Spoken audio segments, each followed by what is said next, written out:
Fernando Buesa Blanco Fundazioa, etak 2000 urteko otsailaren 20an bere bizkaltzainarekin Jorge Diez Elorza batera erail zuen Fernando Buesaren oroimenez eta omenez Gasteizen sortutako eta irabazi asmorik gabeko erakunde bat da.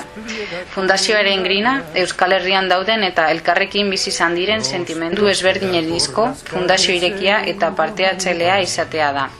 Bizitzeko eskubidea, giza eskubidea eta askatasunaren, berdintasunaren eta elkartasunaren baloreak modu eraginkor baten babesten dituzten eta hauengan sinesten duten munduko edozein tokitako herritar guztiei irekia. Gure lan ildoak honako hauek dira: memoria, elkar bizitza eta baloretan oinarritzen den hezkuntza bat, bakea eta askatasunean oinarritukiko etorkizun demokratikoa lortu nahian.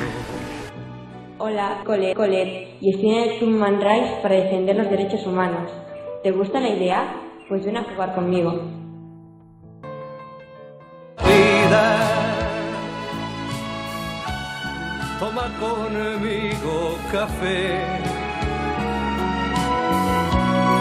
Y está tan bonita que da gusto verla. Se suelta el pelo y me invita a salir con ella a escena. De vez en cuando la vida